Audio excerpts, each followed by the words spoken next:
Bills Mafia, what's up? Welcome back to the channel. Listen, our Buffalo Bills are in the middle of one of the most important seasons in franchise history. This team is determined to keep improving, keep grinding, and keep chasing that ultimate goal, bringing a Lombardi trophy back home to Buffalo. And you guys know, every move, every roster decision, and every league-wide headline matters to us. So before we dive in, do me a huge favor. Smash that like button, drop your thoughts in the comments, and of course, subscribe if you haven't already. We've got daily Bills news, insider-style storytelling, and honest fan conversations. You don't want to miss what's coming. All right, let's get into today's two big stories. First up, a name you know very well. Amari Cooper. Yes, Bills fans, the veteran wide receiver who spent some time with us last season is officially on the move again. Reports are in, Cooper has signed a one-year deal with the Las Vegas Raiders. That's right, he's heading back to the franchise that originally drafted him, all the way back in 2015 when he went 4th overall to the then Oakland Raiders. Let's rewind here. Cooper's career has been a bit of a roller coaster. From Oakland to Dallas to Cleveland to Buffalo, and now full circle back to the silver and black. He's a 5-time Pro Bowler, but let's be real. His production last season was the lowest of his career. Between time with the Browns and the Bills, he posted just 44 catches, 547 yards, and 4 touchdowns, all career lows. And for a guy with his resume, that tells you two things. Age is catching up, and he hasn't quite found the right fit the past couple years. Now, what does this mean for the Bills? Well, on paper, not much right now because Buffalo already moved on. But let's not forget the context. Cooper joined us mid-season last year as a veteran presence, and while his numbers didn't blow anybody away, he was part of a receiver rotation that struggled to find rhythm outside of Stephon Diggs and Khalil Shakir. Some of you probably thought he might be worth keeping around as a steady veteran option, especially given all the changes in our wide receiver room this offseason. Instead, the front office clearly decided to look younger, more dynamic, and a little more long-term at that position. Meanwhile, out in Vegas, Cooper's signing comes just hours after Jacoby Myers reportedly requested a trade. The Raiders are in transition, and adding Cooper, a familiar face, might be more about stability than future upside. For Buffalo, it's a reminder that the league is always shifting. One day you've got a vet like Cooper in your locker room, the next day he's back with the Raiders. Now, let me throw this back to you guys, Bills Mafia. Looking at our receiver depth chart right now, Keon Coleman, Khalil Shakir, Curtis Samuel, Josh Palmer, and others. Do you feel like the Bills made the right move letting Cooper walk? Or do you think his veteran experience could have been valuable, especially for Josh Allen, as he builds chemistry with a lot of new targets? I'll circle back to that at the end, but I want you thinking about it. All right, shifting gears to our second major story of the day, and this one is directly about our Bills. The backup quarterback battle is officially over. The reports are clear. Mitch Trubisky will once again serve as Josh Allen's primary backup. And that also means the Bills are releasing quarterback Mike White, who came into camp fighting for that job. And listen, this decision isn't shocking, but it does say a lot about how the team is approaching the most important position on the roster. So here's the breakdown. Trubisky entered camp as the favorite, let's be honest, because he's got the track record. He's a former number 2 overall pick, he's been a starter in this league, and more importantly, he already has a history with Buffalo. He was here in 2021, backing up Josh before his stint in Pittsburgh. The front office and coaching staff know what he brings, and even though he's never going to be confused with Allen's skill set, his style is closer to what the offense runs than Mike White's was. Now, don't get me wrong, Mike White had some flashes. We saw him stretch the field, we saw him try to push for the job, but the numbers tell the story. This preseason, Trubisky completed 61.5% of his passes and averaged 7.4 yards per attempt, while Mike White managed just a 50% completion rate and 6.9 yards per attempt. That's not a huge gap, but when you combine that with Trubisky's 57 career starts and his 31-26 record compared to White's 7 career starts, the decision becomes pretty straightforward. And let's be real for a second.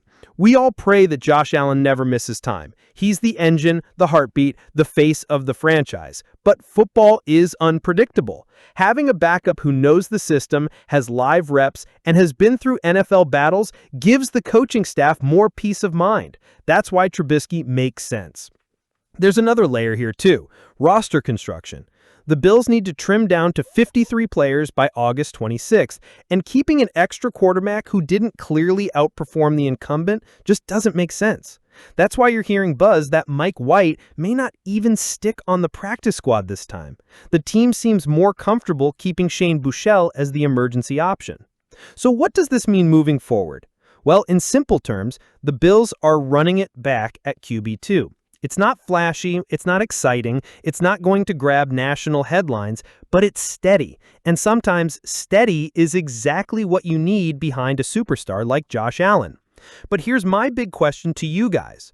Are you comfortable with Mitch Trubisky as Josh Allen's backup for another year? Or do you think the front office should have rolled the dice and kept Mike White around, maybe even giving him more developmental opportunities? Personally, I think the decision makes sense, but it does highlight the bigger picture of this roster. Every single spot counts. Every single move matters. And if this team is serious about making a Super Bowl run, which we all know they are, then having the right mix of experience, depth, and chemistry is non-negotiable. Now let's talk about the headline move. According to Sal Capaccio, the Bills are signing defensive tackle Jordan Phillips back to the 90-man roster. But before you start celebrating too hard, pump the brakes. This is a procedural move. Phillips will be released tomorrow as the team trims down to 53 players for the official roster deadline.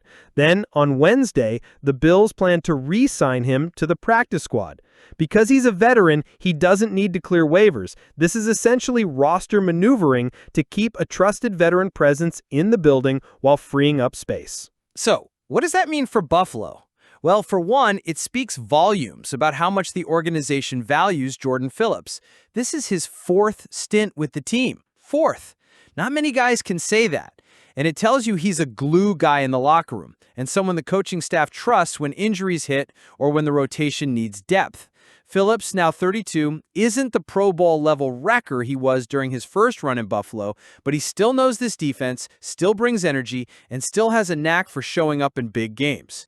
If you remember last season, he recorded 5 tackles and even grabbed an interception in limited action. Not flashy numbers, but it's that experience and versatility Sean McDermott loves to keep in his back pocket. Now, as big as that move sounds, let's pivot to something that's really got the fan base buzzing: the wide receiver situation. The Bills' offense is in a transitional phase. We all know Josh Allen is still the centerpiece, still the guy who can put this team on his back, but the question is, who is he throwing to consistently outside of Keon Coleman, Khalil Shakir, and Joshua Palmer? Curtis Samuel can't stay healthy. Elijah Moore, let's be honest, his offseason has been disappointing. And then we're looking at guys like Laviska Shenault Jr. and Tyrell Shavers, 2 players fighting for roster spots, not guaranteed playmakers. That's a thin margin for error. That brings us to the rumor mill, where Adam Thielen's name has surfaced as a possible target. Yeah, Bills Mafia, the 35-year-old veteran wide receiver, still producing at a solid clip, could be on the radar. Thielen caught 48 passes for 615 yards and 5 touchdowns in just 10 games last season. Even though he's in the twilight of his career, that's production most teams would love to have from a number 3 or number 4 wideout. But here's the problem: money. The Bills currently have just $1.8 million in cap space, while Thielen carries a $10.1 million cap hit. That's not pocket change. To make this work, Brandon Beane would either have to restructure contracts or convince Carolina to eat a big chunk of Thielen's salary. And even if you solve the money puzzle, you're still talking about giving up draft capital for a player who could retire in 2026. So, does this trade make sense? On paper, maybe not. It feels like a lot of maneuvering for someone who might be WR4 at best. But let's think about the bigger picture. What have we been saying for years? The Bills need to give Josh Allen every weapon possible if they're serious about making a Super Bowl run. Adding Thielen might not be flashy, but it's insurance. Reliable hands, veteran savvy, and someone who knows how to move the chains in crunch time. And if injuries hit this receiver room, and they always do, suddenly having Thielen doesn't look so crazy. Now, to tie both stories together, this is exactly the type of roster gymnastics that defines late August and early September in the NFL. Signing and cutting veterans like Jordan Phillips to manage the roster, weighing the pros and cons of a potential trade for a player like Thielen. It's all part of the chess game Brandon Beane and Sean McDermott are playing to give Buffalo the best possible shot in 2025. And let's not forget, this all happens while the core of the team, Josh Allen, James Cook, Keon Coleman, Dalton Kincaid, and that ferocious defensive front, is gearing up for what feels like a do-or-die season. The window is still open, but it's not going to stay open forever. Every decision matters. Every roster move could be the difference between a Super Bowl push or another season of heartbreak. So, Bills Mafia, let's wrap this up. Today we covered two big headlines. Amari Cooper heading back to the Raiders on a one-year deal, officially closing the book on his short stint in Buffalo, and the Bills sticking with Mitch Trubisky as QB2 behind Josh Allen. Both stories, in different ways, speak to the bigger theme of roster building. Some players move on, some roles stay the same, but at the end of the day, the only thing that matters is how this team performs when it counts. Now it's your turn. Jump into the comments and let me know. Do you think Buffalo should have given Amari Cooper another shot in this offense, especially with so many young receivers around? And how do you feel about Mitch Trubisky holding down the backup job? Safe choice or a missed opportunity? As always, if you enjoyed this breakdown, smash that like button, hit subscribe if you haven't yet, and share this with another member of Bills Mafia. We're building a community here where every voice matters and your input drives the conversation.